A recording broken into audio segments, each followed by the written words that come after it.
The reason this is called Lester and Hughes Dispensable Church, and you'll notice that Lester has already been dispensed with.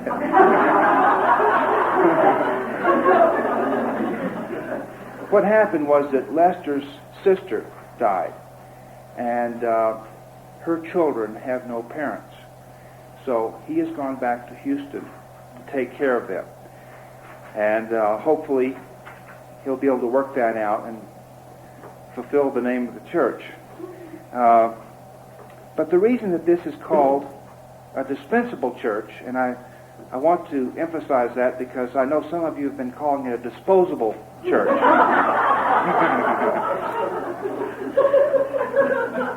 The reason is this quote from A Course in Miracles, that the function of the teacher of God is to make himself dispensable, which simply means that A Course in Miracles teaches that all we really need is God. We don't even need A Course in Miracles. So the function of A Course in Miracles and our function is simply to turn the person who seeks our help in whatever form they ask us, which may be rudeness in a store, or maybe an in-law saying, "Guess what, I'm coming to visit you." It can be in any form that our help is asked, but our function is to make ourselves dispensable so that the individual can turn to his or her resource of strength. And so the church, of course, is dispensable. Now this church is church in name only. We have not incorporated, means we seek no tax-deductible status. It is completely voluntary. Everything that you see has been, I don't know if anyone saw this room before, what the people here did to it, but everything that is done here will be done without payment. If someone spends some money on lumber, as Carol Scullin did, then that will be reimbursed, but be completely voluntary. No one will receive any money. Sort of like AA. And we do have two little contribution things. One of them is called a Jerry. And it is named after a psychiatrist in Tiburon, California, who doesn't charge his patients. So that's for you. You'll see that over there. It has money in it already.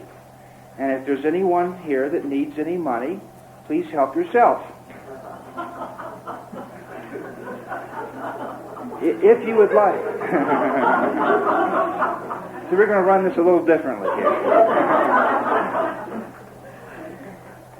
If you would like to help someone out who may be in need, for example, a woman called me a little while back.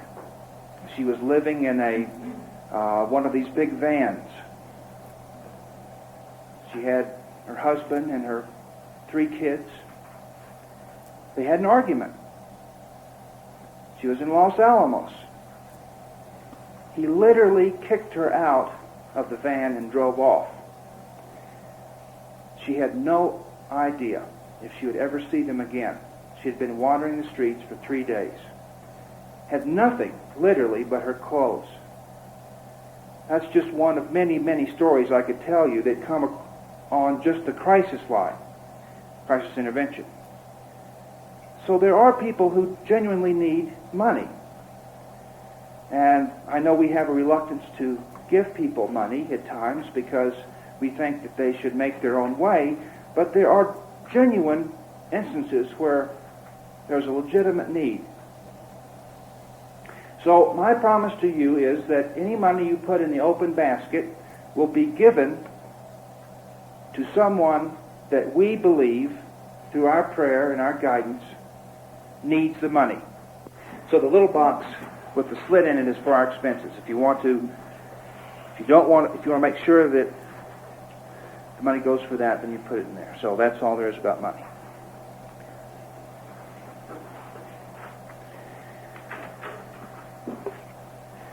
Now, Lester was our music.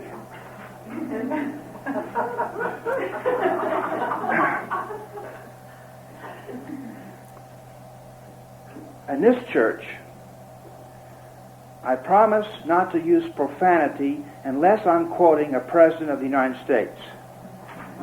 But with Harry Truman and Lyndon Johnson and Richard Nixon, I've got lots to draw on. And so I'm going to begin the service with a profane word, but it comes from Lyndon Johnson, who's a good old boy from Texas like me. What Lyndon Johnson actually said is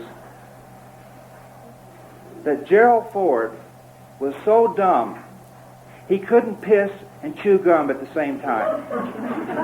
That's what he actually said. Because that's what all the good old boys in Texas say.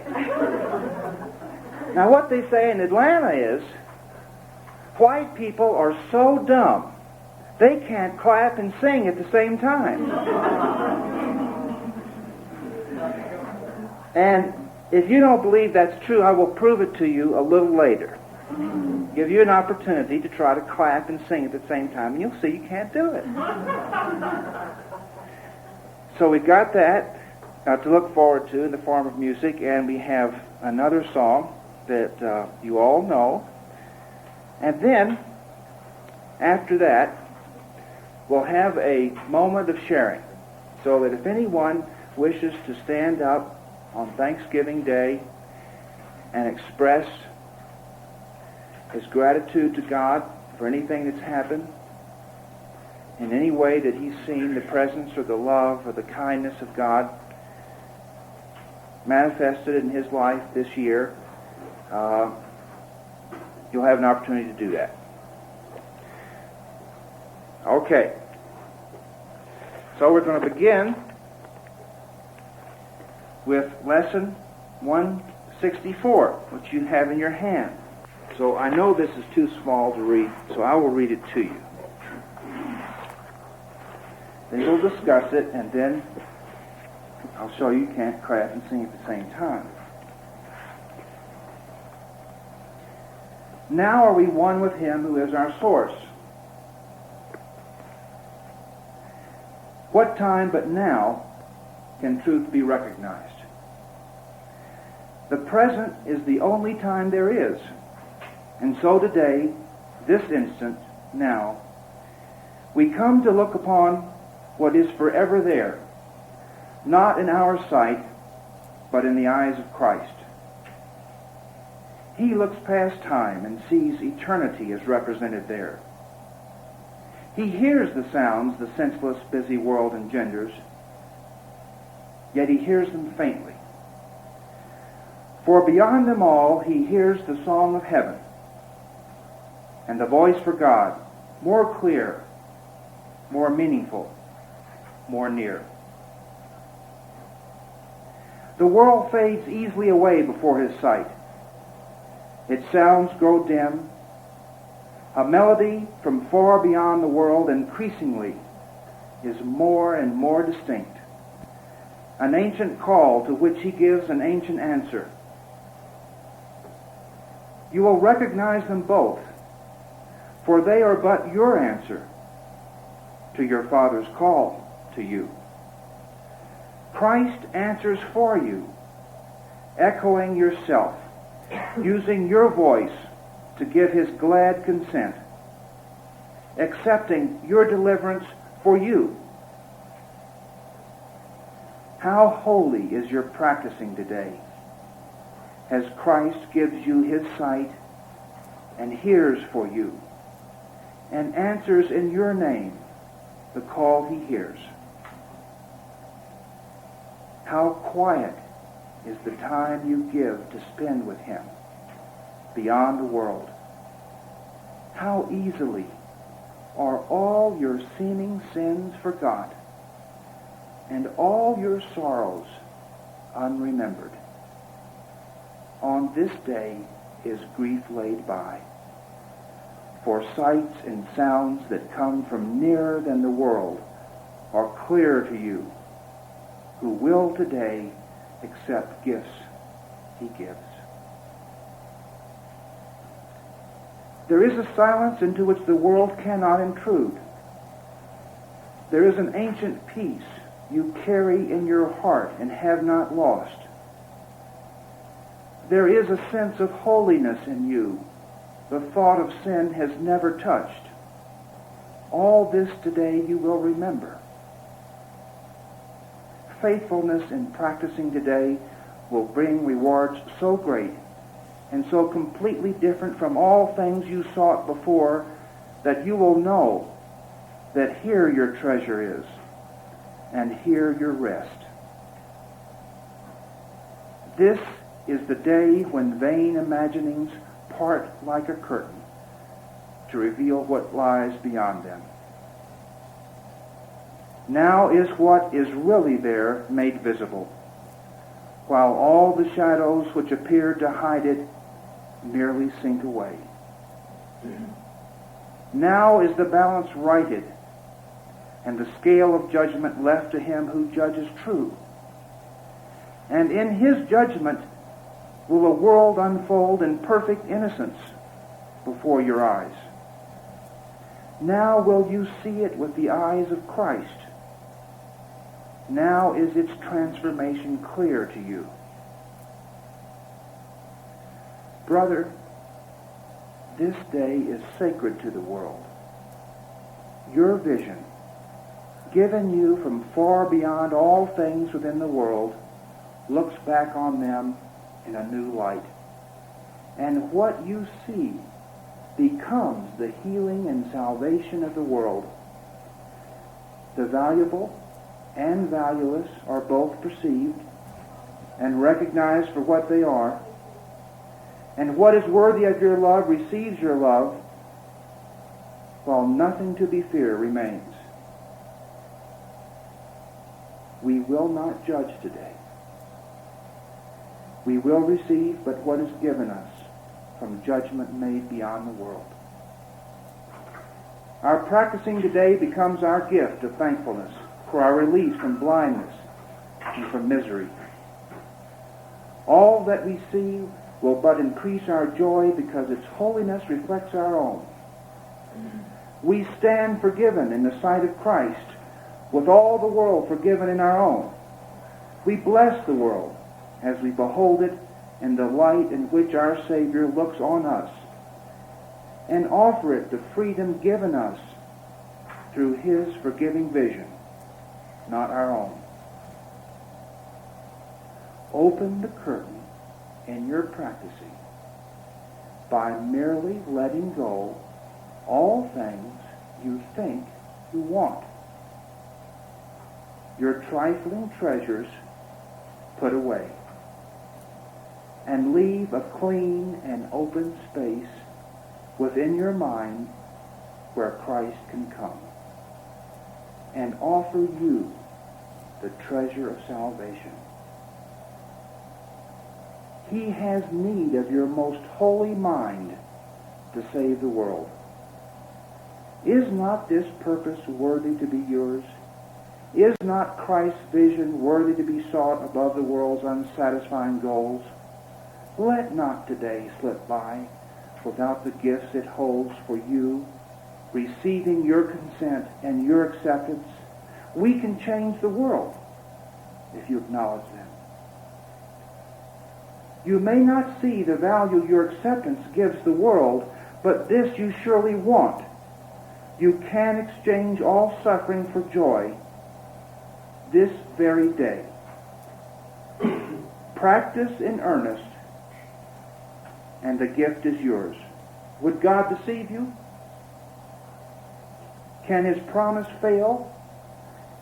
Can you withhold so little when his hand holds out complete salvation to his Son?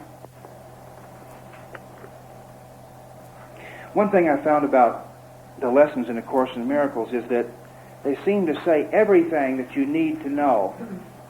It's just that each lesson says it differently, puts it in different words. And this is certainly an example of this. Now, what we will do this coming Sunday and every Sunday after is we will begin at the beginning of the textbook and of the workbook. So there will be, we'll just do the lessons in order. So if you don't have a copy of A Course in Miracles, all you have to do is attend this church for 7 years.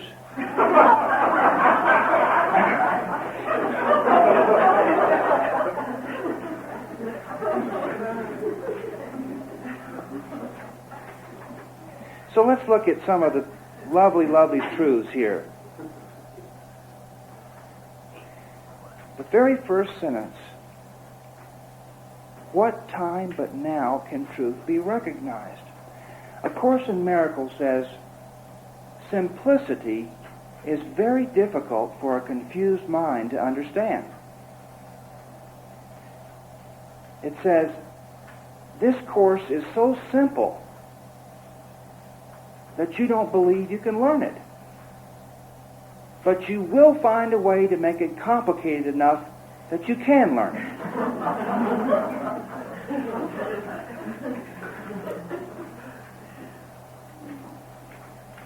And that first sentence is so simple. How many times do we stumble over it as we go through the day? What time but now can truth be recognized? The present is the only time there is. At 3:30 tomorrow, it will still be now.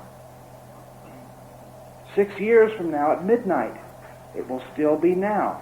Now is the one thing that does not move. It is that place of peace and quiet. Now is another name for God, because God is only now. When do we forgive? Now. When are we happy? Now. But we all have such a deep distrust in being happy. We really think that something awful is going to happen to us if we allow ourselves to be happy. Notice this. We cannot allow ourselves to relax. We have to worry. We have to defend ourselves against 5 minutes from now, against tomorrow. We have to take out this grievance that we have against whomever. Like grandmother's great heirloom, we take it out. We open the box. We turn it this way and that way, and we polish it, this grievance, what this person did to us. We go over and over. We cannot allow ourselves to be happy. We cannot allow ourselves to simply be comfortable, to say, I am where I am. Instead, on Monday, we walk out the front door and we look up at the sky and we say, why aren't you Friday? Why aren't you Friday? And here we are at a party and we're talking to this person and we're looking over their shoulder. Why aren't you that other person over there? That's the one I want to be talking to. What time but now can happiness be experienced? It's so obvious, isn't it? Now the next point that I see here is also so obvious. This is speaking of Christ, and those of you who may not be familiar with the Course in Miracles, it is channeled material. Like the Old Testament.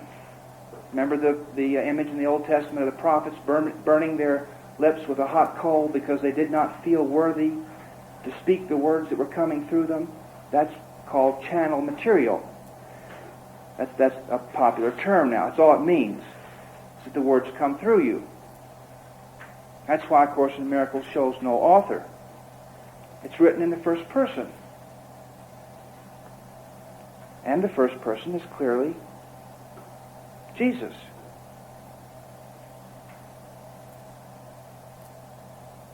He hears the sounds the senseless, busy world engenders. Yet he hears them faintly. So this is the other mistake I think we make so often. We think we are supposed to have arrived. We think that we're supposed to be perfect. It's so clear that I don't know anyone, at least. I certainly can't not hear my ego. I can't not hear the voice of fear or hate or irritation or embarrassment or weariness. My ego still presents those premises to me 100 times a day, 1,000 times a day. The only difference is, because I am 4 years old today,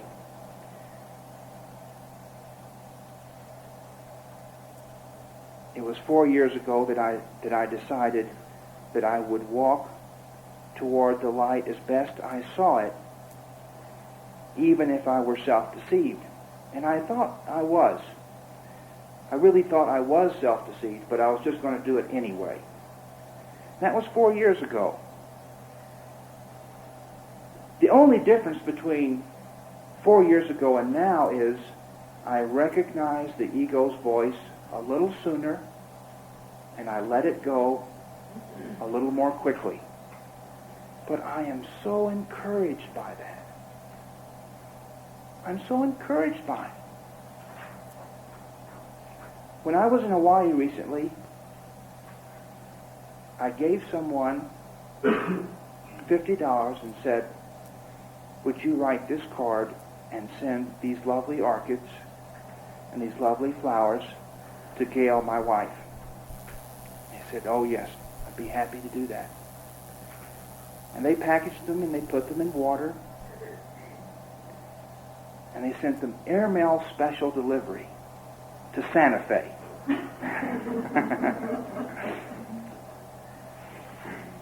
How long did they sit there in the post office?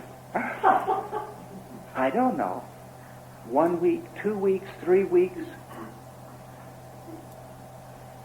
Finally we got the notice, we went in. No, they'd lost them. Didn't know where they were. They'd called them, they found them. They called us and said they'd found them. We went in. Well, before 4 years ago, I would have had a large fit about that. And I probably would have tried to get someone's job, at least indirectly. At least would have implied great incompetence on the part of someone. The interesting thing is that Gail and I didn't even discuss that possibility this time. It wasn't even a consideration. Just got the flowers, put them in water. Many of the edges were black. Many of them were quite dead.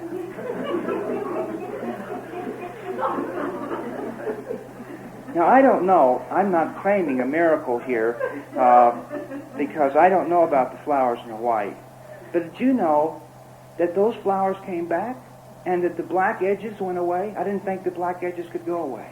And the orchids are so lovely, and the little red flowers and the pink flowers. It would have been a waste, a complete waste to have gotten angry over that. Third point that I see here. Christ answers for you, echoing yourself, using your voice to give his glad consent, accepting your deliverance for you. Christ gives you his sight and hears for you, and answers in your name the call he hears. There's a young lady on the front row that I like to quote. God does not make junk. This is so lovely. It's been said in all the sacred scriptures, from Lao Tse to Buddha to Shankara to Obi-Wan Kenobi. Everybody has said it. there isn't anything to do. It's all being done for us. The Bible says, I will fulfill that which is appointed you to do. Course in Miracles says, the Holy Spirit will tell you what to do and then do it for you. AA, Al-Anon, Alateens, Parents Anonymous, Overeaters Anonymous, Emotions Anonymous, you could probably add 100 others, are all based on this very simple premise. I can't do it, but there is something within me that can. It's so simple. How many times do we stumble over that one? So what is our job? It's to resign as our own teacher. It's simply to not interfere. We've been told that. How many times have we been told that?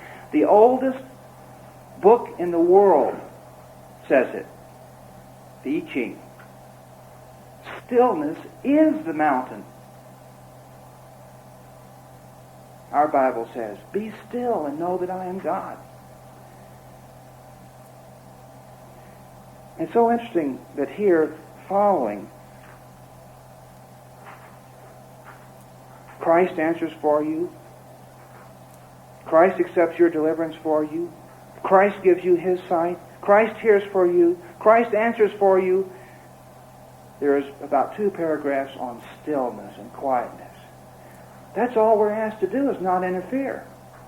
The only problem we make, that I make 100 times a day, is I think there's something for me to do. I think there's something for me to figure out. There are really only 2 things we can do with our mind. One is framed in virtue. It has diamonds of earnestness in it.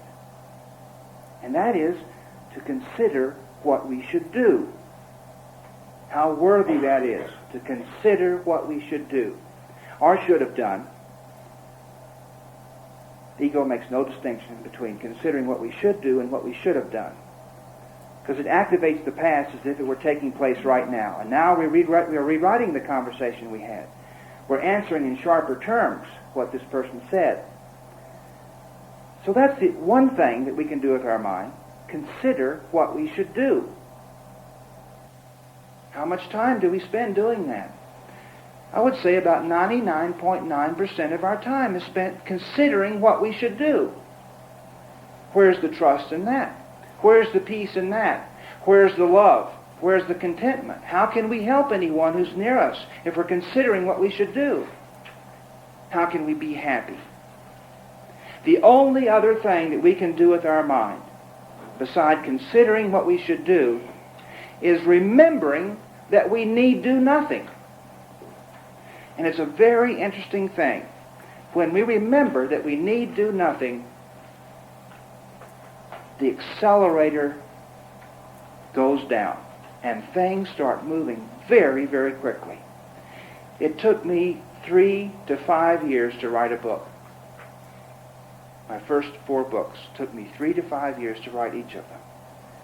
Then I said, I'm not going to do anything anymore. I no longer have a job description. This was 4 years ago. My job description is simply that I will listen to God's direction this instant. I will practice that. No matter how many times I forget, I will come back to that over and over again. I will just do what God tells me to do this instant. I really thought I would never write another book. Do you know what happened? I wrote 3 books in a year and a half and 2 other books for other people. And I didn't even know I was doing it, because I just say, well, okay, here I am, I'm writing, and I'm not sure what this is for. This is very important. We tell ourselves what something is for. So God says, it's time to go to bed. And we say, I'm in bed to go to sleep. And then we have insomnia. God didn't tell us that we were getting in bed to go to sleep. We tell ourselves that we're supposed to be writing. And we have writer's block because we aren't writing. The fourth point is one that's maybe a little less obvious. What you see becomes the healing and salvation of the world. So by doing nothing, by being still, stillness is the mountain. Stillness is vision. Stillness allows our vision to pass beyond the way things appear and see Christ standing there, see love standing there. In an automobile accident, in cancer, in the death of a loved one, in financial bankruptcy, and growing older and older, and more feeble. Stillness allows our vision to pass beyond that appearance and see something else. All the arguments about whether God exists are so silly. Anyone who has seen beyond appearances stops arguing about that. How can you argue the presence that you feel every time you wake up and time again during the day? How can you argue this gentle, loving presence that says, do this, and you don't know why you've been told to do it, and you do it, and the results are so lovely. And you begin singing this love song to Him who is your self, who is your strength. I am the whore, said Jesus, and the honored one. So seeing it heals.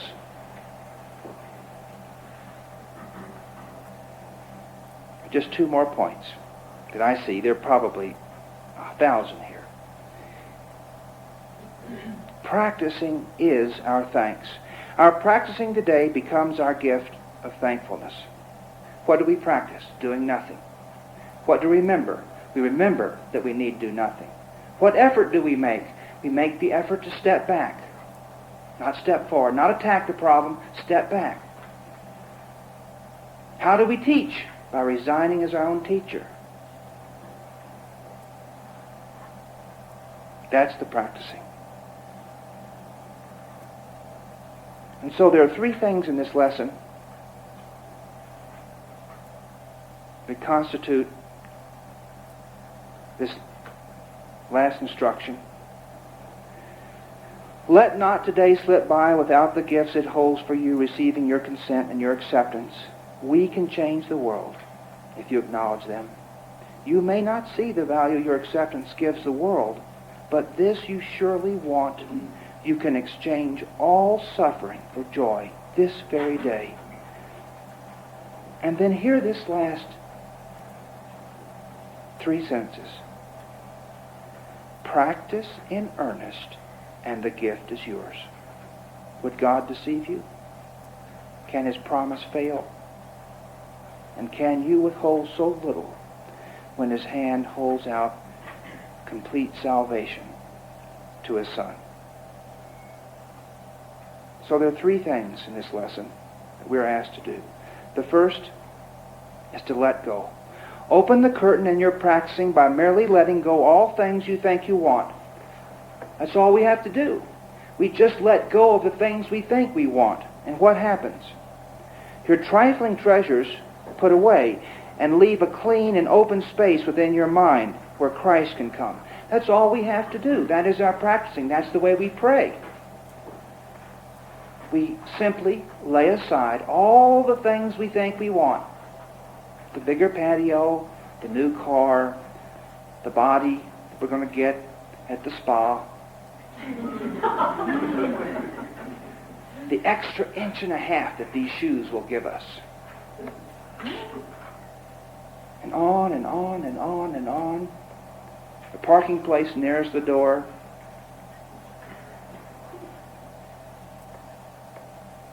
We just let go over and over and over again of all the things we think we want. How simple that is. And what happens when we do that? Stillness becomes the mountain.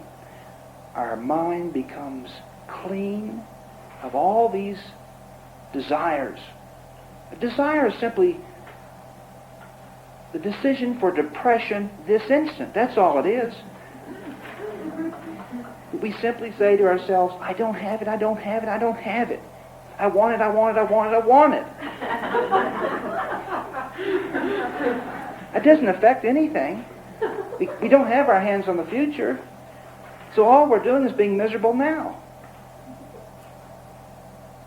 And so even though it sounds dishonest to ourselves, we know the truth and we just start saying the truth.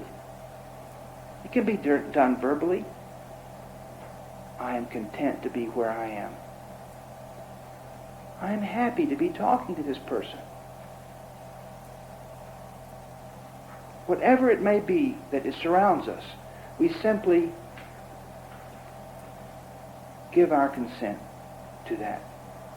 We simply love it and bless it and allow ourselves to sink into this instant and be comfortable. So let go is the first one. Opening up is the second.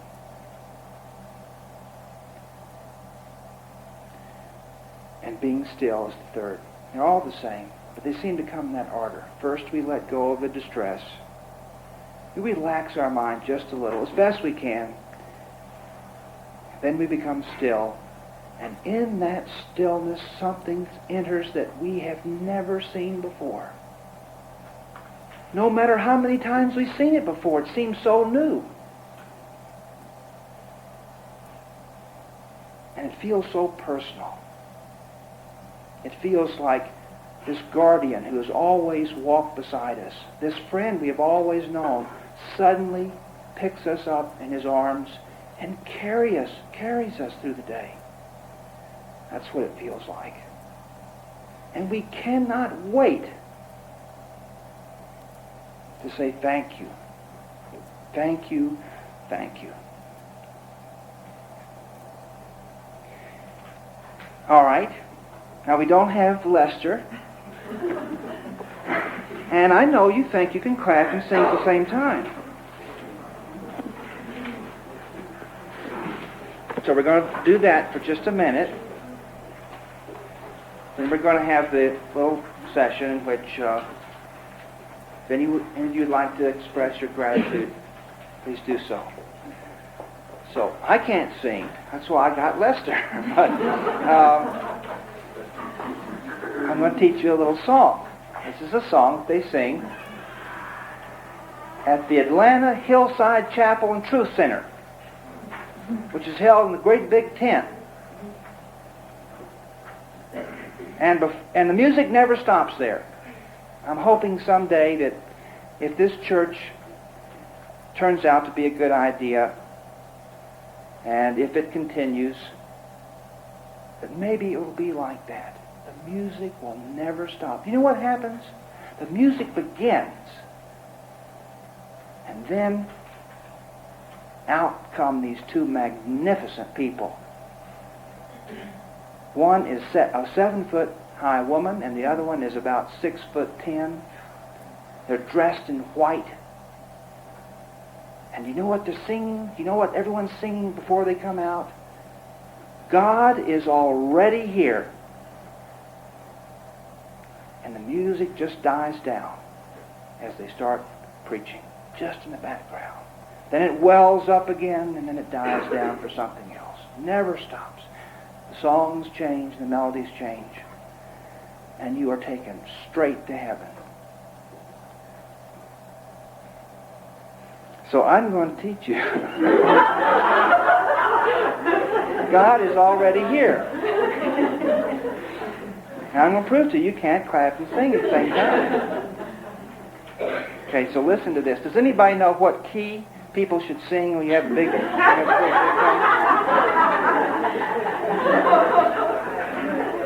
You're supposed to sing middle C? Does somebody know that? I don't even know where middle C is. I was hoping someone would know that. All right, we'll just do this. We'll do this. All right, now listen. Now first I'll tell you the words. God is already here. I can feel His presence already here. All I have to do is open up my heart, for He's already here. I'm going to say it one more time. God is already here. I can feel His presence already here. All I have to do is open up my heart, for He's already here. Now say this with me. God is already here. I can feel His presence already here. All I have to do is open up my heart, for He's already here. All right, now I'm going to sing it to you. God is already here. I can feel His presence already. I told you I couldn't sing. I can feel His presence already here. All I have to do is open up my heart, for He's already here. Okay, now you got to join me. God is already here. I can feel His presence already here.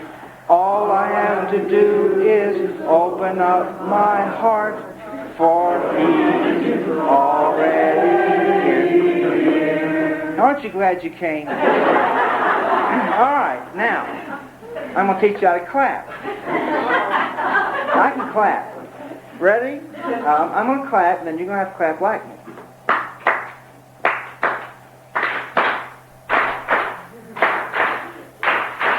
Okay, now we're going to start singing it. God is already here.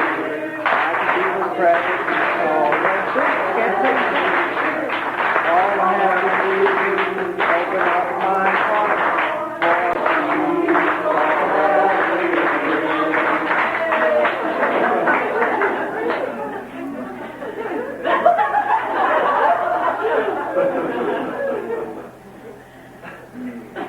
Now we're going to sing one other great hymn. Now this is a hymn that white people can do.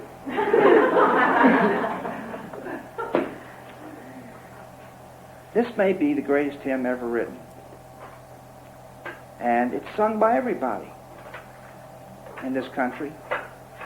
Sung by the little Hebrew boy going to school in the morning. The school kids going to the basketball game. You sung it at day camp or summer camp or on a picnic.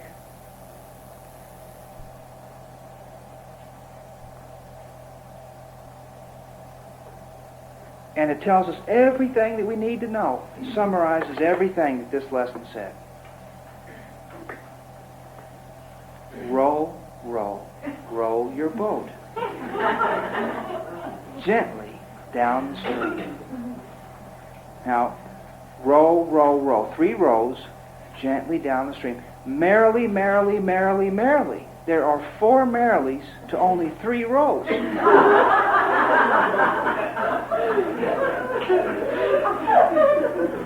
You see, we said to God, I want to have a part in my salvation, meaning my happiness, meaning my comfort, meaning my ability to heal and help people. And God said, very well, row your boat down the stream and row it very gently. Now tell me God doesn't have a sense of humor. Because if you're rowing your boat down the stream and you're rowing it gently, how much rowing are you doing? And that's really all we have to do. We just row it down the stream. We row it gently. Merrily, merrily, merrily, merrily. And we always are merrily. You want to know when you're not merrily? It's when you're trying to row. Too fast, not gently, or up the stream. And then, that great metaphysical statement.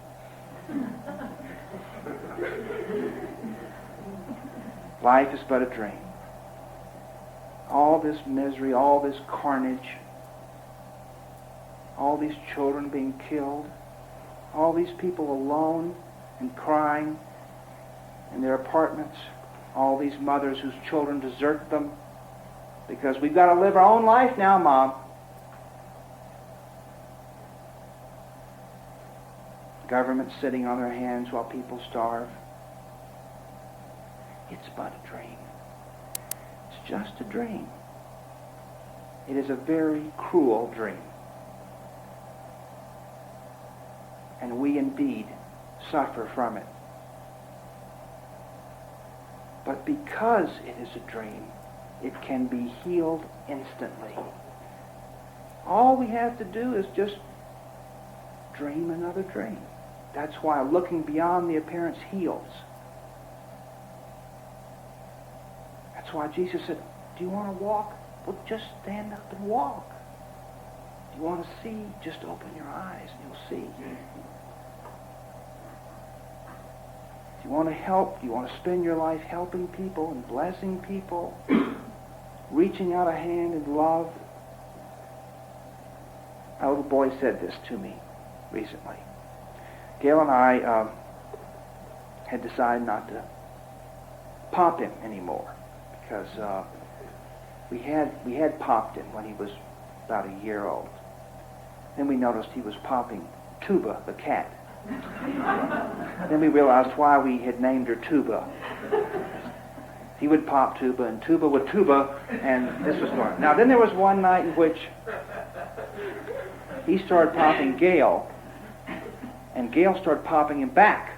And then he'd pop harder, and Gail pop harder, and suddenly we realized the insanity of this. And that is that we were just teaching him that whoever's bigger gets to pop last. That's all he was learning. So that was when he's about a year old. He's 2.5 now, and a few weeks ago, I'm quite sure he had no memory of ever having been struck, because we simply decided we would find another way. That's all that's necessary. There is a principal in Atlanta, Georgia, who runs a school that services probably the worst area in the country, probably worse than Harlem and Bedford-Stuyvesant. It's the Atlanta South Side area. His name's Norris Hogan. He's an ex-pro football player, and he has 2 PhDs. He looked at the school when he took it over, and it's as big as a college campus. There are thousands of high school kids there. And he said, if I kick a kid out of here, I sign his death warrant, because he's going to be pushing. If I kick a girl out, she's going to be hooking. Because by the age of 12 or 14, they're all doing that. They're all shooting up or selling drugs or hooking. Of course, many of the boys that were kidnapped were male prostitutes. You probably read that. He said, I'm not going to do that. I am not going to do it. I am never going to kick a child out of here. I am never going to transfer a child out of here to a school where he could be kicked out. I am never going to kick a girl out of here because she's pregnant. I'm not even going to have a detention class where I'm going to send them if I would have kicked them out. I'm not going to use my principle as a heavy. No corporal punishment of any kind. And when Jerry and I visited there and spoke there, he said, I want you to look around this office. You don't see any kids waiting to talk to me. Very few kids have to talk to me. The teachers handle it. And when we talk in this auditorium filled with thousands of these kids, I promise you, this was the best behaved group of kids I had ever seen in my life. And the very next day, the president of Harvard and the president of the Carnegie Foundation were coming to see how he was doing this. And he said, there is a constant stream of people coming in here. He said, that's just who's coming tomorrow. Because no one believed that if you didn't strike them, and if you didn't teach them lessons in fear, that they would behave. He said, look, do they behave? And they certainly did. They behaved so well, he had encouraged them to talk to us during the question and answer period, because they were just just sitting there so attentively. So all that's necessary is we make the commitment. Just make the commitment, and it all falls into place. And that's what we did. with John after we saw the insanity of the thing. We just said, we're not going to do that. We're not going to hit him. We're not going to yell at him and scare him into another form of behavior. We just aren't going to do it. We will find another way. We will do it through love. We don't know how, but we'll do it. Well, 2 or 3 weeks ago, he was saying, "No, I won't." I forget what else. I was watching a television program. It was much more important than John. And I forget, it was about 3 things. "No, I won't." And I was watching this program. I forget. I think he had his fireman's hat. He goes, I think that was on him. "Would you turn that off?" "No, I won't." It's 2.5 years old. I did one more thing. Without realizing, I reached over and I popped it. You know what he did? He ran over and jumped in my lap and asked me to kiss it and make it well. They don't care where you kiss them at that age.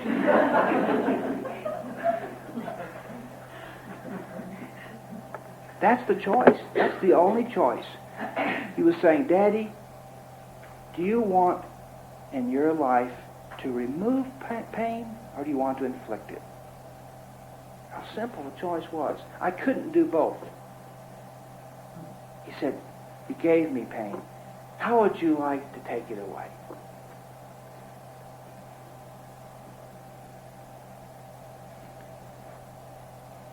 So we got to sing one verse of "Row, Row, Row Your Boat." We're going to have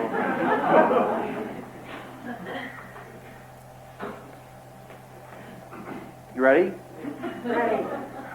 Row, row, row your boat gently down the stream. Merrily, merrily, merrily, merrily, life is but a dream.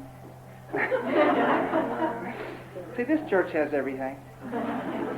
Okay, now, why don't we have a brief period in which anyone who wishes can express his gratitude for anything that's happened. And I'll sit down, and if there's something that you want to say for this past year, the thanks that you feel, if you've seen God's presence, some person, some event, if you feel thankful, now might be the time to express it. When I was raised a Christian Scientist when I was a boy. My mother's side of the family were MDs, and my mother's side of the family were Christian Scientists. But they both contributed to my upbringing. My mother taught me, she's sitting in the back row, she taught me 49 beers with the wrong woman. And I sang that from a very young age. On all occasions. I was a big success at about 5 years old. And my dad made me go to Christian Science Sunday School. So for the early part of my life, I was a Christian Scientist. And the most wonderful service of the year was Thanksgiving service, because people would stand up and they'd say how grateful they were to God, and they'd tell little stories. And that was the one time of the year that the church would just overflow. And so I'd like to have a period of that here. And if anyone wants to say anything or express his thanks, why don't we do it now?